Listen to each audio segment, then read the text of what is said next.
S'éloigne de tes enfants emprisonnés et humiliés, Africa long yes. Même si la situation nous blesse, on me l'a raconté souvent comme histoire. Et là c'est une réalité. À cause de ma couleur de peau, ils font de moi un sous-homme. Vendu aux enchères, j'ai des clés d'une marchandise. Quelques dollars, voilà le prix qu'ils posent sur ma tête. Quand je veux les raisonner, ils me font comme de la merde. Mes soeurs se font violer, traités comme du bétail, trimballés de gauche à droite. On se croirait dans un rêve, maltraité, tabassé, torturé, liquidé, racketté, oublié. On n'entend même plus parler. Que fait la Ligue des droits de l'homme? Dites-moi c'est quoi son rôle? Où sont passés tous les médias? Que font les politiques? Système capitaliste, à chacun son profit. Dirigeants pourris, ce sont les faibles qui subissent. Aïe aïe aïe aïe aïe aïe, ça me fait mal. Ça me fait mal, ça me fait mal. Toutes ces atrocités, c'est crimes contre l'humanité. Ça me fait mal, ça me fait mal, ça me fait mal. Toutes ces atrocités, c'est crimes contre l'humanité. Réduit en esclavage, c'est le destin qui m'attend. Jeune Africain qui prend la route de l'aventure pour sa survie. Dirigeants corrompus, les conséquences nous assomment. Nos droits sont sacrifiés, obligés de faire le monde. On ne veut plus rêver nos vies, on veut toucher nos rêves, toucher la liberté, retrouver le goût de vivre. C'est pour venir emmener dans nos familles qu'on veut torture, prenant tous les risques sur la Méditerranée. On ne vous a rien demandé, on n'est que des passages. Pourquoi nous retenir chez vous en nous terrorisant? Je m'adresse à vous, racistes et négrophobes. Vous profitez de notre envie de voyager pour faire de nous la cible. Vous ouvrez les cicatrices, réveillez les souvenirs de toutes ces blessures du passé qu'on n'a jamais oublié. Je suis fier de mes origines, quelle que soit la réalité, quels que soient tous vos regards. Moi je remets ma vie à terre. Ça me fait mal, ça me fait mal, ça me fait mal. Toutes ces atrocités, c'est crimes contre l'humanité. Ça me fait mal, ça me fait mal, ça me fait mal. Toutes ces atrocités, c'est crimes contre l'humanité. Laetitia, what's up, brother? I say yeah. El Queen, dibbly dibbly dibbly dibbly dibbly da da. Spec music, Mr. Messi, Sultan Chimine. Je remets ma vie à terre.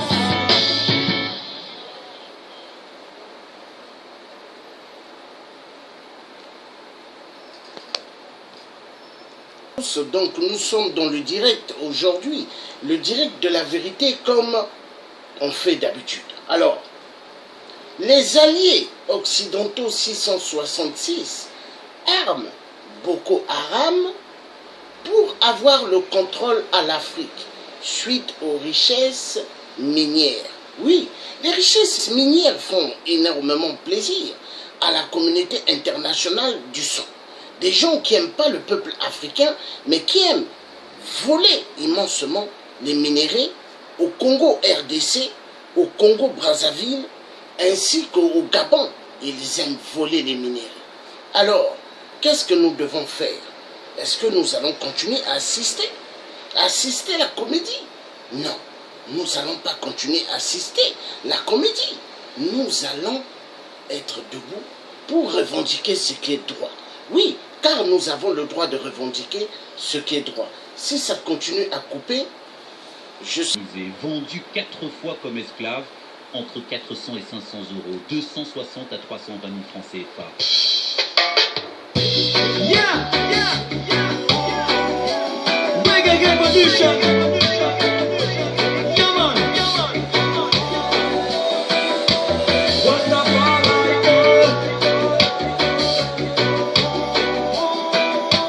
What's up, alright? Say yeah. Une fois de plus, capitaine Lucina, ticket to get to you. C'est là, c'est high bless. Que cette épée de Damoclès Damoclès. C'est loin de tes enfants emprisonnés et humiliés. Africa long yes. Même si la situation nous blesse, on me l'a raconté souvent comme histoire. Et là c'est une réalité. À cause de ma couleur de peau, ils font de moi un sous-homme. Vendu aux enchères, je deviens une marchandise. Quelques dollars, voilà le prix qu'ils posent sur ma tête. Quand je veux les raisonner, ils me font taire comme de la merde. Mes sœurs se font violer, traités comme du bétail, trimballés de gauche à droite. On se croirait dans un rêve, maltraité, tabassé, torturé, liquidé, racketté, oublié. On n'entend même plus parler. Que fait la Ligue des droits de l'homme? Dites-moi c'est quoi son rôle? Où sont passés tous les médias? Que font les politiques? Système capitaliste, à chacun son profit. Dirigeants pourris, ce sont les faibles qui subissent. Aïe aïe aïe aïe aïe aïe, ça me fait mal. Ça me fait mal, ça me fait mal. Toutes ces atrocités, c'est crime contre l'humanité. Ça me fait mal, ça me fait mal, ça me fait mal. Toutes ces atrocités, c'est crime contre l'humanité. Réduit en esclavage, c'est le destin qui m'attend. Jeune Africain qui prend la route de l'aventure pour sa survie. Dirigeants corrompus, les conséquences nous assomment. Nos droits sont sacrifiés, obligés de faire le monde. On ne veut plus rêver nos vies, on veut toucher nos rêves, toucher la liberté, retrouver le goût de vivre. C'est pour venir emmener dans nos familles qu'on veut torture, prenant tous les risques sur la Méditerranée. On ne vous a rien demandé, on n'est que des passages. Pourquoi nous retenir chez vous en nous terrorisant? Je m'adresse à vous, racistes et négrophobes. Vous profitez de notre envie de voyager pour faire de nous la cible. Vous ouvrez les cicatrices, réveillez les souvenirs de toutes ces blessures du passé qu'on n'a jamais oubliées. Je suis fier de mes origines, quelle que soit la réalité, quels que soient tous vos regards. Moi je remets ma vie à Dia. Ça me fait mal, ça me fait mal, ça me fait mal. Toutes ces atrocités, c'est crime contre l'humanité. Ça me fait mal, ça me fait mal, ça me fait mal. Toutes ces atrocités, c'est crime contre l'humanité. Claudicia, what's up brother, I say El Queen, dibbly dibbly dibbly dibbly dibbly da da. Spec music, Mr. Messi, Sultan Ho Chi Minh. Je remets ma vie à Dia. Ah oui, je remets ma vie à Dia. Je remets ma vie à Dia parce que Dia, c'est le Tout-Puissant. Le Tout-Puissant qui a créé le ciel et la terre. Bonjour à tous. J'étais obligé de déconnecter tout le système de central de l'internet. J'étais obligé d'arrêter tout le système du box parce que ça a été en train de ralentir. Nous allons continuer donc sur le sujet. Les alliés occidentaux. 666 armes Boko Haram pour avoir le contrôle à l'Afrique suite aux richesses minières. Oui, il y a les richesses minières, mais il n'y a pas que ça. Avoir le contrôle des zones africaines pour pouvoir ouvrir ce qu'on appelle des nouvelles bases militaires. Les nouvelles bases militaires par rapport à quoi et par rapport à qui?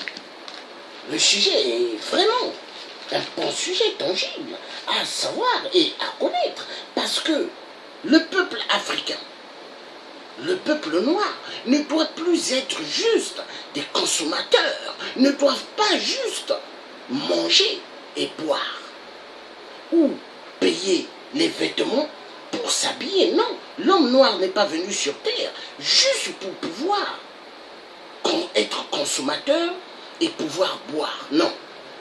Mais il y a un problème. Il y a un problème par rapport à ceux qui se disent démocrates. Oui, ils se disent démocrates, mais ils font des choses qui ne sont pas acceptables.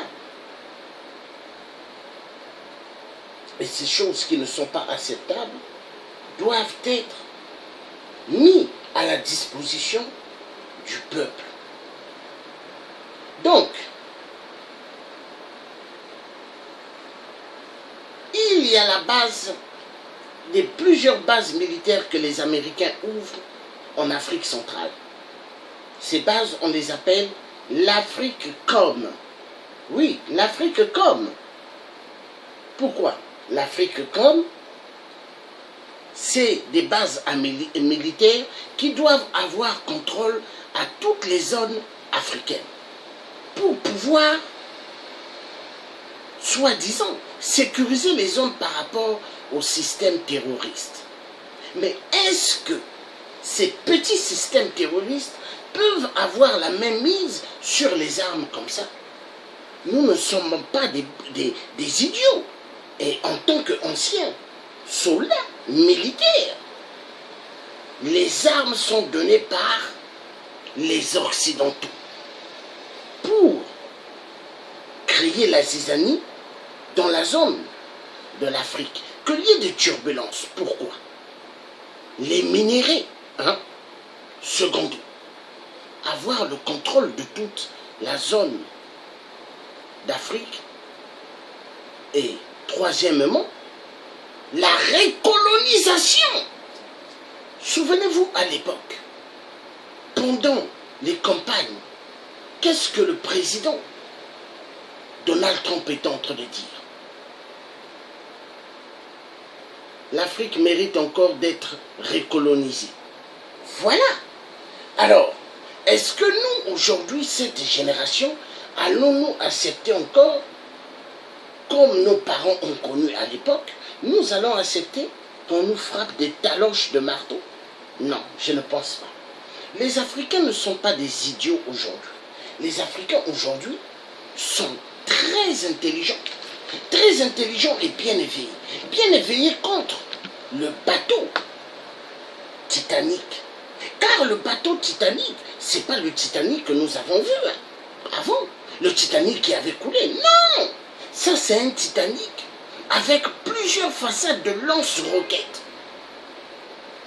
Oui, mais en direction de l'Afrique. Parce que l'Afrique aujourd'hui est devenue le terrain des ventes des armes, le terrain de toutes les turbulences, et le terrain là où on favorise plus aux dictateurs d'exterminer immensement le peuple africain. Car les dictateurs, ils adorent éliminer le peuple parce qu'ils se disent que eux, c'est les patrons. Ils se disent que eux, ils ont l'autorité dans chaque vie des êtres humains. Mais en réalité, est-ce qu'ils ont l'autorité? Est-ce qu'ils ont l'autorité? Je vous dirais non. Parce que le peuple africain aujourd'hui ne veut pas se faire écraser par cette communauté internationale du sang. Il y en a marre. Au Gabon, on tue. Le sang coule. Ali Bongo, qui n'a pas gagné aux élections, il est là. Et on appelle Ali Bongo, excusez-moi, PDG. Quel PDG? PDG de poubelle. Oui, PDG de plusieurs poubelles à Libreville. Ça, c'est numéro 1. Ali Bongo, il aime bien les hôtels, de suite. Des grands, plusieurs grandes chambres à l'intérieur et des grands salons. Ali Bongo aime jouer avec le fric.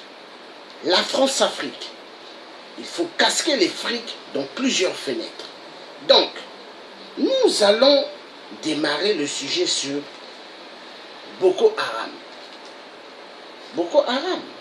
Nous allons voir pas mal de bonnes choses, car la vérité triomphera. Nous sommes dans le terrain de la vérité. Nous sommes des résistants de ce nom, des résistants africains qui se battent pour leur libération, ainsi que des combattants vrais qui se battent pour leur libération, parce qu'on en a marre de se faire talocher par les Occidentaux 666. La France, quand il y a pas mal d'immigrants qui viennent, ils dorment dans les périphes, ils dorment dans pas mal des ruelles de France. La France, qu'est-ce qu'ils disent? La France ne peut pas recevoir toute la misère du monde. Ah bon? La France, ils disent qu'ils ne peuvent pas recevoir toute la misère du monde. Mais qui crée les guerres en Afrique? Qui crée les guerres en Afrique? La France. Qui donne immensément des armes à des mercenaires, pour détruire des vies? La France et le reste des Occidentaux. Parce que la conférence de Berlin 1884-1885, ils se disent qu'ils sont les patrons de l'Afrique. Bonjour à tous ceux qui viennent de joindre ce direct, que Dieu vous bénisse. Nous sommes dans le chemin de la vérité, car nous avons besoin, aujourd'hui, d'enlever les chaînes de l'esclavagisme moderne qui sont intérieurement en nous. Les chaînes de l'esclavagisme moderne, elles sont pires que les chaînes de l'esclavagisme à l'époque de nos parents. Quand l'homme blanc, 666, a mis ses pattes, pas ses pieds, hein, ses pattes en Afrique. Et ils ont pris immensément de nos parents, ils les ont mis dans plusieurs étagères dans les bateaux pour les amener. Alors, la France contre les Français, le système qui vendait les Noirs, demandait 400 personnes, les Français qui allaient en Afrique attrapaient 800 personnes. Qu'est-ce qu'ils faisaient? Les 400 autres, ils les balançaient dans la mer. Oui, vivants, ils les jetaient dans l'eau. Et les 400, ils les amenaient à bord. Donc ça fait que, aujourd'hui, les migrants, quand ils quittent l'Afrique, avec des bateaux de fabrique, il y a pas mal qui coulent. Mais ils coulent comment? Parce que, au fait, dans l'armée, vous avez l'armée de terre. L'armée de terre, ils sont sur le sol. Vous avez l'armée de l'air. L'armée de l'air, ils sont en haut. Les avions militaires et des satellites. Et vous avez l'armée, hein, l'armée de la marine. Les marins, c'est ceux qui sont dans des bateaux. Il y a des bateaux militaires qui sont au-dessus de l'eau. Et il y a des sous-marins, des marins qui sont sous l'eau. Est-ce que vous voyez? Ça, pour connaître, il faut être un militaire. Et moi, je suis fier que j'ai eu à faire l'armée. Parce que je connais beaucoup de choses. Alors, le vaisseau sous-marin, sous l'eau, ils ont des yeux énormes. Alors, quand ils voient les petits bateaux de fabrique qui arrivent, des migrants, qu'est-ce qu'ils font? Ils envoient des missiles, pas des missiles pour péter, non. Il y a des missiles juste pour creuser, hein, un petit peu le bateau, afin qu'il coule. Et ils envoient, ça creuse, ça commence à tourbillonner, ça trouve le bateau. Et quand ce missile atteint son but, il descend. Et quand il descend, ça fait que l'eau commence à rentrer. Et les migrants paniquent générale. Et quand ils ont la panique générale, leur bateau coule. Et quand il coule, qu'est-ce qui se passe? Les migrants commencent à se noyer. Parce qu'en fait, c'est quoi? Veut mieux faire couler les migrants sous l'eau. Veut mieux les tripler de plusieurs balles. Parce qu'il y a des migrants qui triplent de plusieurs balles. Souvenez-vous, à l'époque, pas mal des corps des migrants étaient ramassés. Est-ce que les familles ont vu les corps de leurs parents? Non. Non. Ils ont condamné les cercueils. C'est-à-dire personne ne peut regarder à l'intérieur. Pourquoi? Parce que il y a ce qu'on appelle génocide atroce. Mais silencieusement. Exactement comme ce qui se passe en RDC. Plus de 20 millions de morts. Silence total. Est-ce que vous voyez? Sans oublier les viols. Plus de 13 à 14 millions de viols. C'est pas 4 millions, comme des Congolais aiment toujours dire quand il y a des marches. Non, aux 4 millions de femmes violentées sexuellement en RDC. Mais détrompez-vous, chaque jour on viole en RDC. Et les taux augmentent. Chaque jour on tue en RDC. Les taux de mort augmentent. Donc on ne peut pas dire 10 millions de morts. Non, 20 millions de morts. Et ça peut même être 30 millions de morts. Pourquoi pas? Parce que chaque jour, ils tuent. Mais nous allons arriver. Donc là, nous allons passer sur Boko Haram. C'est important. Boko Haram. Oui. Boko Haram, donc il y a des drones donnés au gouvernement camerounais. Nous allons suivre un peu. Et après, nous reviendrons à d'autres hérités de vidéos.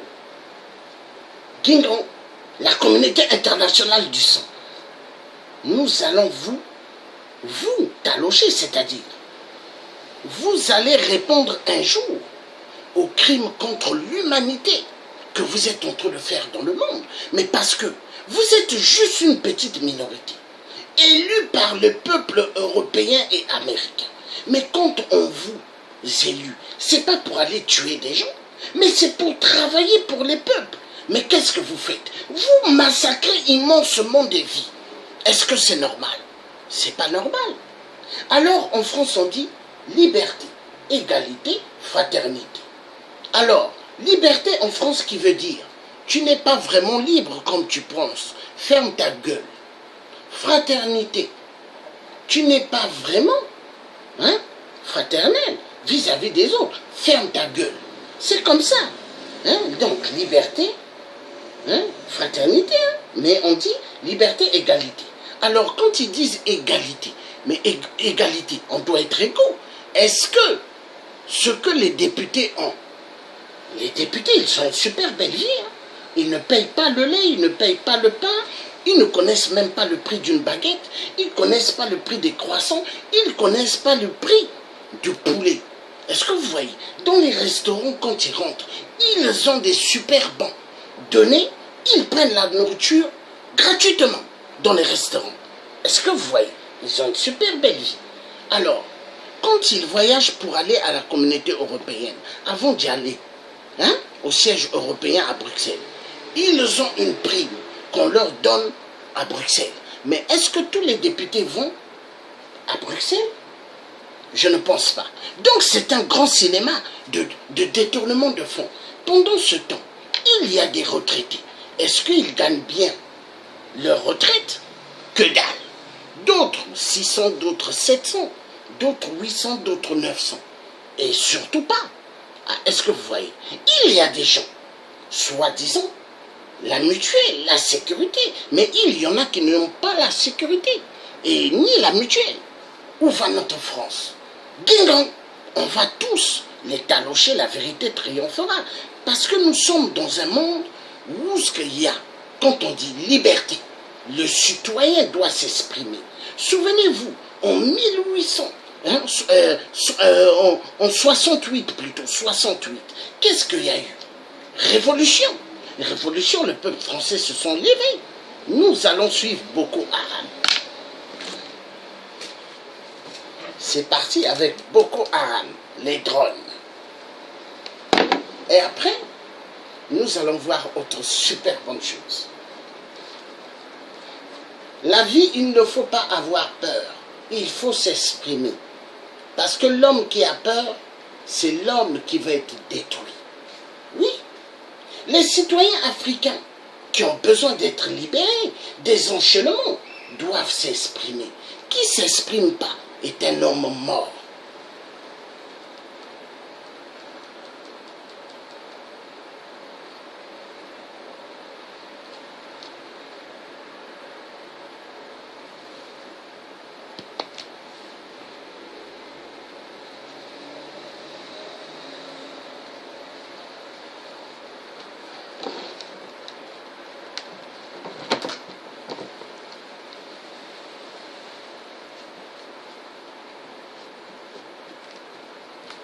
Voilà.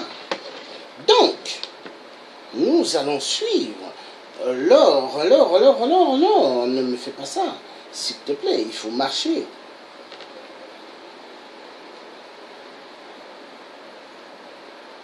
Nous allons suivre. Suivre. Ce qui est intéressant à suivre. La vérité triomphera. Oui. La vérité doit triompher parce que nous sommes des peuples de Dieu.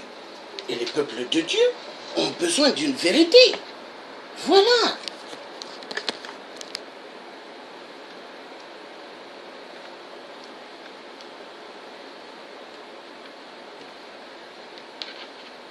Voilà. Il commence maintenant à friser. Position de Boko Haram.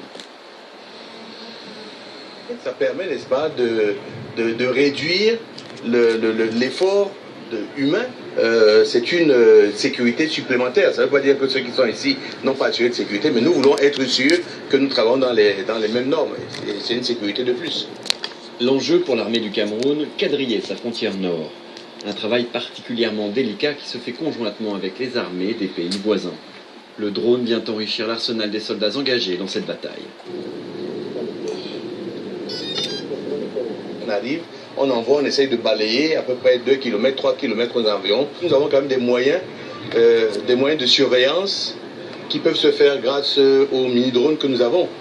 Il y a d'autres éléments qu'on ne va pas vous montrer ici. Malgré les innovations technologiques et les moyens humains déployés dans les zones de conflit, les populations continuent de payer un lourd tribut. Depuis 2009, plus de 18 000 personnes ont été tuées par Boko Haram. Voilà. Donc Boko Haram fait un excellent travail.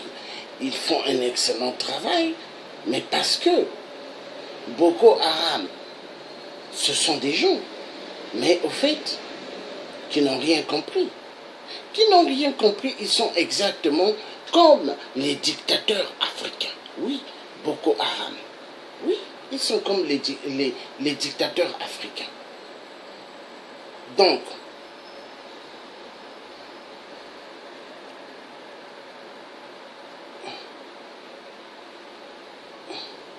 Boko Haram travaille, tue immense. Mais une chose, est-ce qu'ils arriveront à détruire le peuple africain? Généralement, non, je ne pense pas. Tout se paye. Alors, nous allons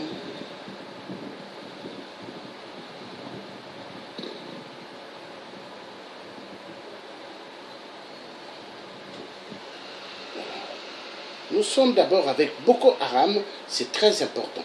Petit à petit, nous passerons sur des bons sujets. Est-ce que vous voyez? Voilà. On va voir des bonnes choses. Hein? Oh là là là là là là là là.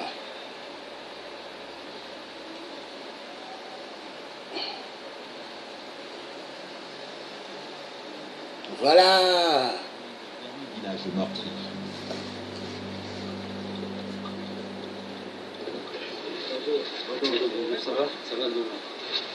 À l'arrivée, accueil par le chef d'un village encore sous le choc de l'attentat suicide contre sa petite mosquée.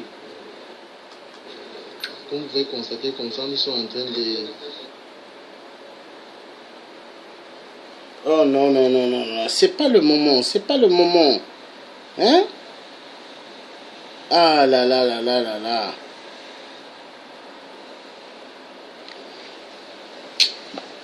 C'est ce que j'aime pas.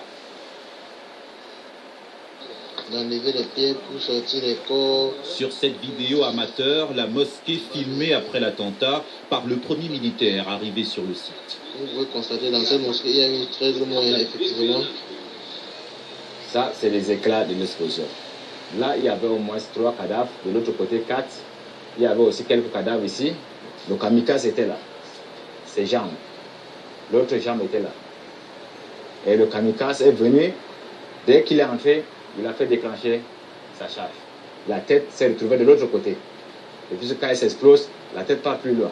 Dans le téléphone d'un des villageois, une photo des restes de l'assaillant. À peine 14 ans.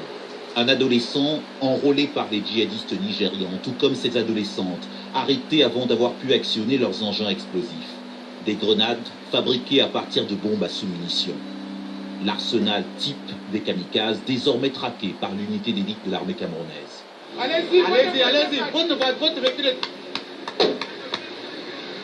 Un corps d'élite, le bataillon d'intervention rapide, le BIR, contraint de trouver une parade à cette vague d'attaques suicides. Voilà. Donc nous avons suivi Boko Haram, le champion des crimes en Afrique. Car Boko Haram fait partie de la même cellule comme Hippolyte Kanambe, alias Kabila, le dingue des dingues. Et vous avez 8%. Boko Haram a le même virus que 8%. Un renard perdu qui n'a pas de tanière. Voilà. Donc, such brutality. This week, VOA released a series of reports we call Terror Unmasked, tracing Boko Haram's extremist origins and why clerics condemn their version of Islam as a sham. Here's an abbreviated look at one episode of a 4-part series on the face of terror. We warn you that parts of this report may be difficult to watch. In Madala, they burned a Catholic church on Christmas Day. In Kano, a suicide attack killed 120 worshippers praying at a mosque. Then in 2014, an act that brought global condemnation, kidnapping 276 girls from a Chibok school, most of whom remain captive. Shekau, the group's leader, said the girls shouldn't have been in school. God instructed me to sell them. They are his properties and I will carry out his instructions. Ibrahim Muhammad Duguri, a leading scholar of Sunni Islam in Abuja, says such acts are absolutely forbidden. Ba za a kashe tsofaffi ba, ba za a kashe yara ba, ba za a kashe mata ba, ba za a sare itatuwa ba masu amfani. But the Boko Haram videos obtained by VOA show them flogging a boy, executing an old disabled man, and chopping off hands during tribunals, all in the name of Allah. And for more on this chilling and hard-hitting portrait of evil, we are joined by one of the journalists who made this series possible. We welcome international broadcaster and managing editor of VOA's House of Service, our friend Ibrahim Ahmed. I thank you for joining us and congratulations on this series. It's something else to watch actually, and you learn all sorts of things from it. So it's called Terror Unmasked. Tell me about this series. How did it come to pass? How did you get this thing developed? What has been a weapon for Boko Haram has been its ability to be a creative organization. Nobody has seen the faces of Boko Haram. Nobody knows anything about the Boko Haram leadership or membership. This is the first time that you see something that exposes Boko Haram. You see them in their own kind of environment, doing what they have been doing to subjugate people. What they don't want the rest of the world to know that they're doing, correct? Exactly. They shot these videos ostensibly for propaganda purposes, but when they shot videos that show their faces, it's not for public consumption. You got the uncut version. How did you get a hold of this video? Well, VOA received the videos, about 400-something videos, more than 18 hours of video from some sources. And then VOA set up a group that was able to determine that those videos came from a laptop that was captured by the military during a raid in one of the Boko Haram camps. But those videos didn't come directly from the military, it came from a source. So for those folks who can watch this on voanews.com, this would be the first time many people will be seeing some of this horrendous video. It will be the first time, so, for Nigerians. For Nigerians especially. So tell me a little bit about, you managed to separate all this 18 hours of video into 4 essentially episodes. The first one is called Ruling by Fear, showing the tactics that Boko Haram uses to wield control over a population. So how does the group maintain loyalty and fealty to their cause? They maintain it through fear, and we saw it in that first episode. They will call all the people in a particular town or a village. Everybody has to come, whether a small kid or a big person. Everybody has to come to watch this trial. where they execute and beat people, where they punish them. And if they, so people are living in fear, right? People are living in absolute fear. So the other one I saw, The Anatomy of an Attack, was fascinating in that it shows what happened after a failed attack and how Boko Haram tried to sort of save that situation. Tell our viewers about that. Well, Anatomy of an Attack is the first time that we go behind the scene to see how Boko Haram planned their attacks and how they carry it out.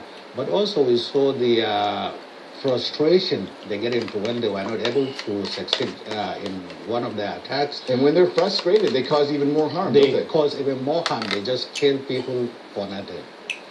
Ibrahim, by exposing some of these tactics that Boko Haram has used, what do you hope to accomplish?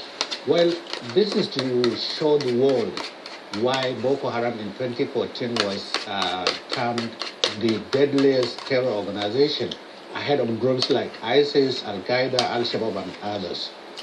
They're just and they seem to be expanding. And I guess what is needed would be sort of more reports, such as yours, Terror Unmasked, to sort of expose some of these tactics. Now, the first time many of us heard about Boko Haram was about 3 years ago, when we heard about the 267 girls who were kidnapped from Chibok. What has happened to those 267 girls? I understand some of them have been released, but what about the bulk of them? Are they? The majority of them are still in Boko Haram captivity. We don't know how many are still alive, but most of them are still under Boko Haram control. And the Chibok girl gained worldwide. It gained a lot of attention. Even the First Lady of the United States was putting memes up. Bring back our girls. But this is only one of thousands or hundreds of instances where Boko Haram kidnapped people. There are thousands of people still under Boko Haram captivity. We just got a lot of publicity for these girls because it happens to hit us right in the heart. Yes. Why is it so difficult, though, to recover some of these girls and return them back to their families? Why is it so hard? It is because Boko Haram has been so creative, and because of the area where they are operating. The Nigerian military had some issues initially, although now they are getting the upper hand on Boko Haram. Voilà. Donc nous avons suivi. Maintenant, nous allons passer à autre chose. La vérité triomphera. Voilà. Voilà. Donc,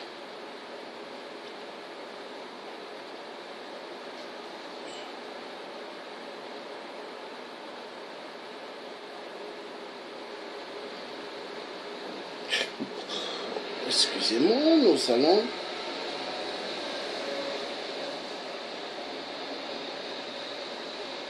Le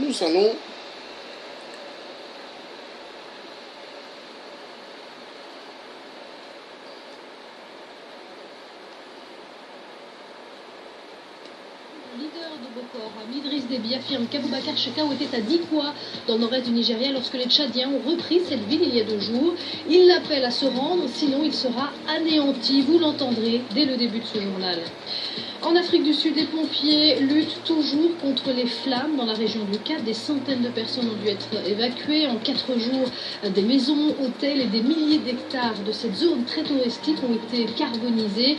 Nous serons en direct avec Caroline Dumais au Cap. Puis reportage au Sénégal où les boulangers réagissent face à la hausse du prix du blé. Certains incorporent désormais des céréales locales dans la fabrication de la baguette. Plus d'1 mois après l'entrée en guerre du Tchad contre Boko Haram, une déclaration forte du président tchadien Idriss Déby promet d'anéantir le groupe islamiste et d'éliminer son chef, Aboubacar Shekau, s'il ne se rend pas. Le président tchadien affirme savoir où il se trouve. Écoutez. Aboubacar Shekau, il a eu la chance. Il était à Dikwa pendant l'attaque. Il a fui de Dikwa. Mais nous savons là où il est. Il a intérêt à se rendre. Et sinon, Aboubacar Shekau va suivre le sort que ses collègues, ses camarades ont subi sur le terrain à Dikwa. Et selon le président tchadien, le leader de Boko Haram se trouve donc à Dikwa, dans le nord-est du Nigeria. Retour dans cette localité reprise par l'armée tchadienne il y a 2 jours, au terme de violents combats, avec Nicolas Germain.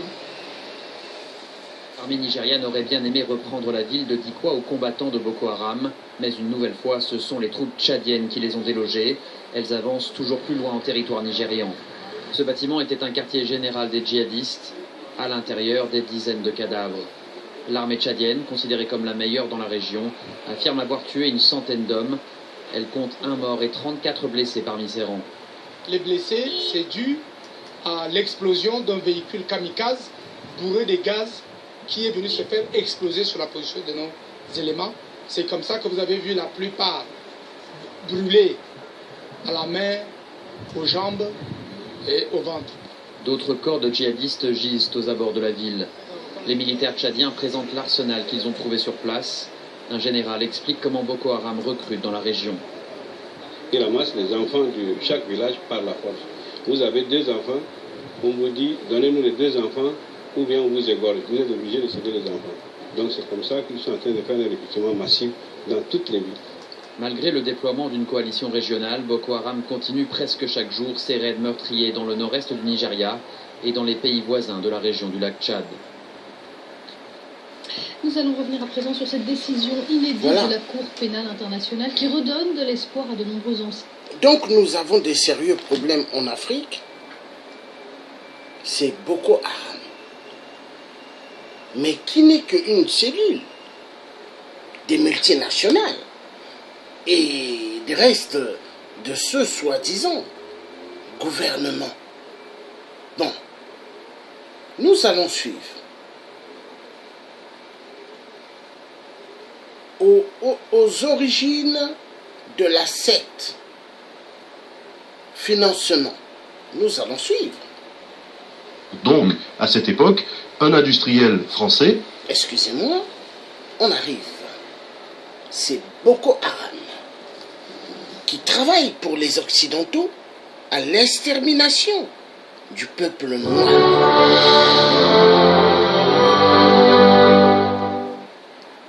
La vérité triomphera. Voilà, c'est parti.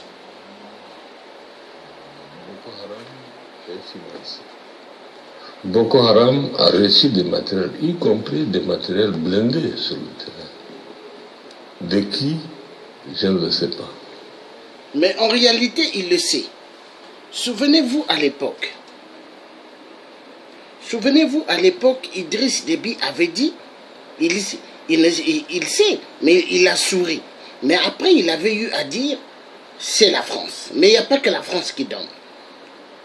Les États-Unis et le reste des Occidentaux. C'est parti.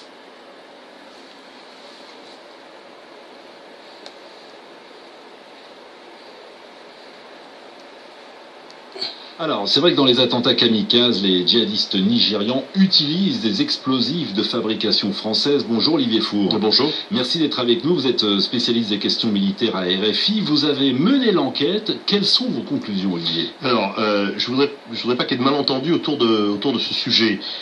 Jusqu'à preuve du contraire, la France n'arme pas Boko Haram. Les sous-munitions dont on parle et qui ont été retrouvées sont des sous-munitions de bombes Beluga, des bombes qui sont bien de fabrication française, mais qui ont été livrées à l'armée régulière nigériane au début des années 80, il y a 35 ans.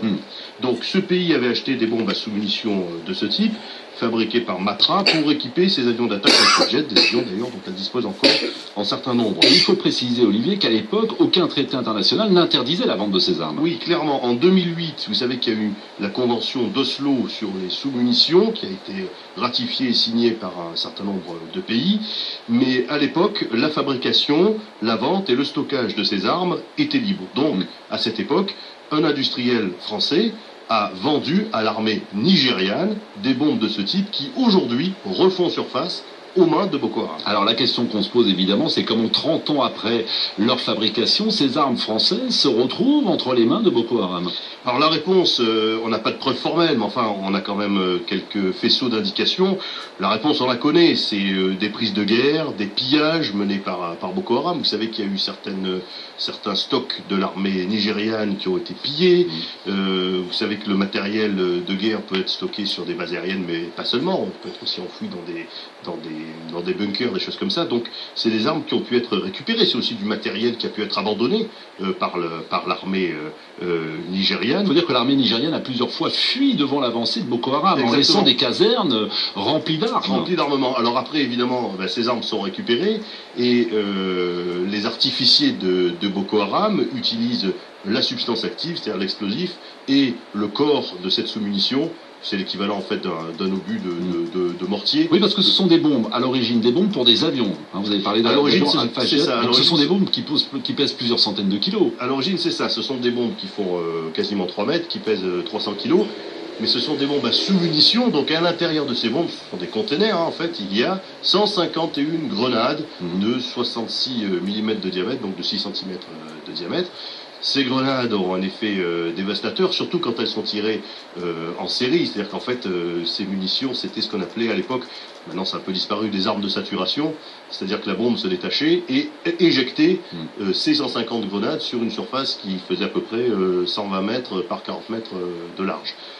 Évidemment, Boko Haram n'utilise pas la totalité de la bombe, ils utilisent les composants de la bombe, donc ils récupèrent quelques sous-munitions qui font, chaque sous-munition fait à peu près 1,3 kg. C'est du métal préfragmenté, donc ça fait des dégâts, mais ça fait pas plus de dégâts finalement que d'autres composants qui entrent dans la fabrication de ces gilet explosifs, par exemple des obus de mortier, des obus ou des grenades. Ouais, donc 300 kilos de bombes, on démantèle quelques sous-munitions et ensuite Boko Haram les utilise donc pour les attentats kamikazes. Voilà ce qu'on peut dire. D'autres éléments? Non, ce qu'on peut dire aussi, c'est que évidemment le focus a été beaucoup mis sur ces munitions, mais Boko Haram utilise à peu près les artificiers de Boko Haram utilisent à peu près toutes les munitions et tout ce qu'ils peuvent trouver, sur leur adversaire. Ils peuvent récupérer une fois de plus des obus de mortier, des grenades, des choses. On va l'attaquer. L'avion qui est parti de Bangui, pays dont la France a reçu un mandat de maintien de la paix, pays dont le Cameroun a décidé de soutenir en donnant son espace pour le transit de l'assistance militaire, sanitaire, humanitaire. Comment pouvez-vous expliquer que les armes puissent partir de ce pays en guerre pour un État où il est relatif à calmer, soi-disant le Tchad? Fort heureusement qu'à cette période, Déby est entré en conflit de mésentente. Après s'être engueulé avec le Dria à Dakar sur la question de la Libye, a refusé que cet avion atterrisse en N'Djamena. Cet avion a atterri au Nigeria. Et cet avion a atterri au Nigeria alors que 10 jours auparavant, le Cameroun venait d'infliger des lourdes défaites, des lourdes pertes à Boko Haram. Et comme par comble de miracle, dans cet avion se retrouvaient les deux chars bombardés, se retrouvent dans cet avion, avec des armes françaises. Et vous ne voulez pas qu'on accuse la France? Non, c'est trop.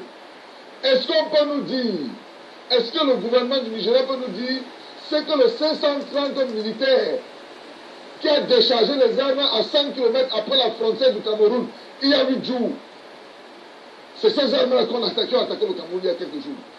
Est-ce qu'ils peuvent nous dire comment est-ce qu'un C-130, c'est un gros porteur, comment il peut atterrir? Il y a 3 drones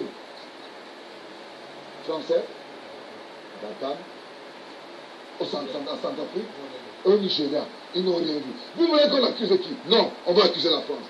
Que Mme Robinson nous dise, la jeunesse camerounaise va continuer à l'accuser, la jeunesse panafricaine va continuer à l'accuser. Tant qu'on ne voit pas clair dans leurs agissements, nous allons les accuser. Voilà. Voilà. La vérité triomphera. Voilà.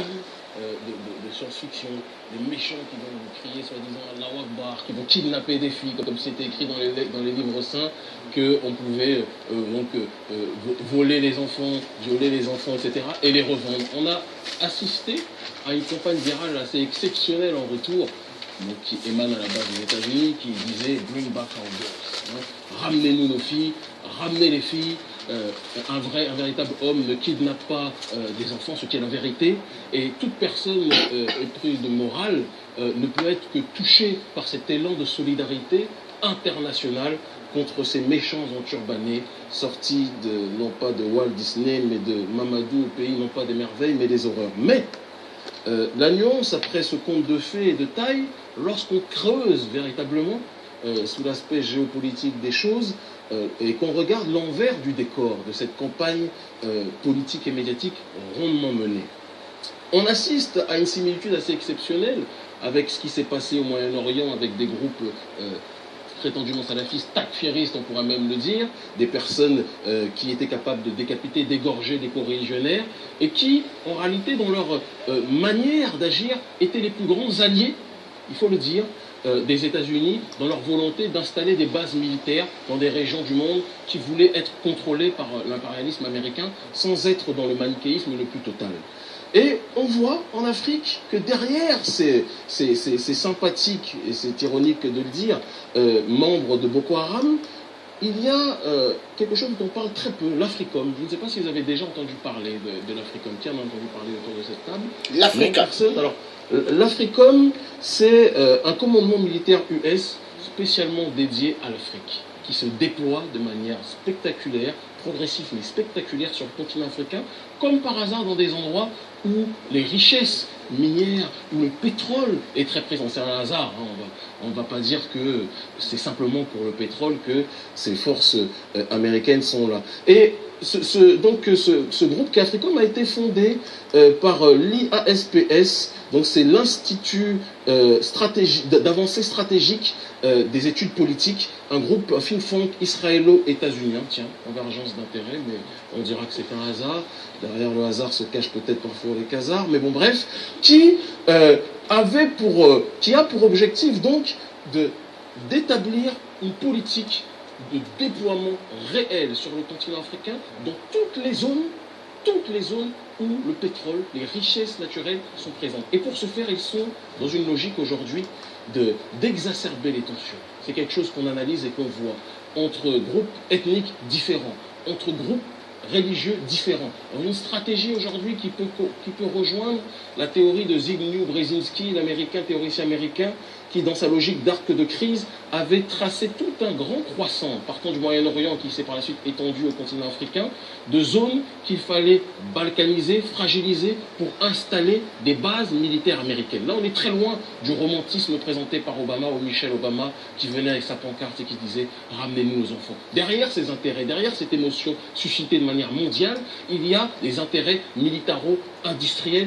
plus que jamais présent. Il y a aussi une volonté qui va dans le sens quelque part du plan Oded-Inon, plan israélien, comment dirais-je, d'exacerber, comme on disait tout à l'heure, les tensions, mais surtout de diaboliser aussi une partie de la population, qu'elle soit religieuse, en l'occurrence sur ce point, l'islam. Vous remarquerez que grâce à ces comédiens de Boko Haram qui se présentent comme des gardiens de la religion musulmane, et là je parle non pas en tant que chrétien musulman ou autre, mais simplement en tant qu'analyste africain, le taux d'islamophobie a grossi de manière spectaculaire dans le monde grâce à ces gens qui se présentent comme des alliés, soi-disant, de la religion. Et on voit que, en effet, les personnes les plus excessives sur ce terrain sont bien souvent des gens qu'on peut qualifier d'idiots utiles, financés, et là c'est quelque chose que je vous demande d'étudier, de vérifier, et on en finira bientôt sur Internet, on a pu le constater clairement, c'est ce que le Nigerian Tribune a rapporté, financé par le Royaume-Uni et l'Arabie Saoudite, en particulier via le fonds fiduciaire Al-Muntada. D'accord ? C'est quelque chose qui a été dévoilé en 2012. Donc on a des personnes qui sont soi-disant combattues par les justiciers occidentaux et qui de l'autre côté sont financées aussi bien par les arabo-mondialistes, les pétromonarchies du Golfe comme l'Arabie Saoudite d'un côté, et par les puissances occidentales qui se présentent officiellement comme les ennemis du terrorisme, mais qui en sous-bassement sont dans une démarche de les financer. Et je donnerai juste une petite parole, si Babacar me permet de conclure dessus, qui est intéressante. C'est un petit peu comme un boutiquier qui vient d'ouvrir son magasin. D'accord? Bien souvent, lorsqu'on voit la mafia qui veut être financée par justement ces boutiquiers qui s'installent sur un terrain qu'ils estiment être juteux, on voit bien souvent des casseurs pour fracasser la boutique et après la mafia dit, si vous voulez, on vous donne de la protection, on vous assure votre protection en échange d'une rémunération. Ben, c'est exactement ce qui se passe à l'échelle géostratégique. C'est ça qui est grave, c'est que les Américains, tout le monde sait que le Nigeria, aujourd'hui, est devenu depuis quelque temps la première puissance économique africaine. Et comme par hasard, c'est à cette période-là que nos amis de Boko Haram émergent. Et les Américains, qui sont des êtres de justice, je parle des dirigeants de la population, n'a rien à voir dedans et subit pour la politique de ces gens-là, les Américains viennent, comme la mafia le fait, après avoir financé, et ça c'est des choses qui sont vérifiables, ces groupes-là viennent jouer les justiciers, installer leur base militaire, et j'appelle tout le monde à la conscience politique, à la conscience morale et ne pas tomber dans le piège qui voudrait que les chrétiens, les musulmans, les traditionnalistes africains se tapent dessus pour des intérêts étrangers. Il est temps qu'on se reparle, il est temps qu'on analyse qu'aujourd'hui le terrain africain est une richesse naturelle pour tout le monde vient piocher et s'il le faut, les oligarques sont prêts à monter les populations les unes contre les autres pour pouvoir creuser sur notre sol. Il faut qu'on réfléchisse à ça. Est-ce que vous avez des chercheurs peut-être pour ça? Oui, trop belle, je pense. Voilà.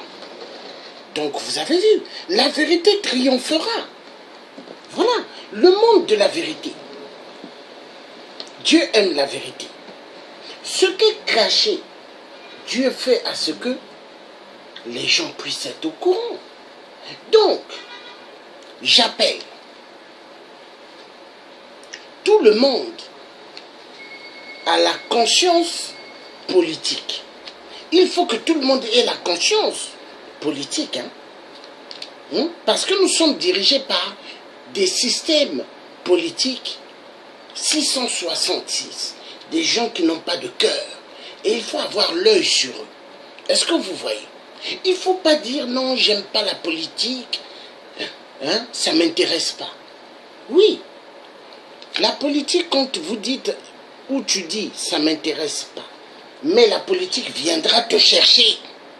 Parce qu'en Afrique, vous voyez les villageois, ils sont dans leur terre, ils cultivent, ils n'ont ni télévision, ni voiture, ni vélo, ni moto, ni frigidaire, ni micro-ondes, ni machine à laver. Mais c'est des gens, ils vivent et ils sont contents. Mais qu'est-ce qui se passe? Vu leur terre, où est-ce qu'ils sont, il y a pas mal de minerais. Il y a pas mal de minerais. Qu'est-ce qui se passe? Vous avez les Occidentaux, 666, qui vont venir les attaquer pour les pillages immenses des minerais. Est-ce que vous voyez? Et ça se passe chez nous en Afrique. Les gens aiment venir, mettre la main, voler tout ce qu'ils aimeraient voler parce que c'est beau pour eux. Mais aujourd'hui, il faut que le peuple s'intéresse. Donc j'appelle tout le monde à la conscience politique et à la conscience morale. Oui, les Africains doivent avoir une conscience morale dans le monde où nous vivons. Parce que le monde que nous vivons là est un monde de turbulence, est un monde sans pardon, est un monde où on tue immensement. Regardez le Congo RDC. Plus de 20 millions de morts, silence total. Plus de 13 à 14 millions de femmes violentées sexuellement. Silence total. Pourquoi? Le cobalt sert à avoir les voitures volantes. Le coltan est utilisé aussi à l'intérieur. Le tantal. Mais ces minéraux-là, de terres rares, sont aimés dans toutes les technologies. Vous avez les nouveaux styles de frigidaires. Il y a le coltan, il y a ces minéraux, le tantal, le coltan, il y a le cobalt. À l'intérieur, vous avez les nouveaux TGV en France ou ailleurs. Il y a le cobalt, il y a le coltan, il y a le tantal. Vous avez le tramway, il y a ces minéraux à l'intérieur. Donc pour ça, qu'est-ce qui se passe? Vous avez ce qui se passe en Afrique, des massacres immenses, des tueries immenses, pour qu'ils aient le contrôle des minéraux. Est-ce que la vie doit se passer ainsi? Je pense non. Nous vivons dans un monde de turbulence où l'être humain devrait quand même être humain, avoir le sens humaniste. Où est passé le sens humaniste chez l'être humain? Car nous vivons dans un monde, là où ce que vous regardez les hommes politiques, mais en réalité, quand vous les fixez bien, c'est tous des perlimpinpins. Oui, c'est tous des perlimpinpins. Et le message est bon à dire. C'est tous des comédiens perlimpinpins.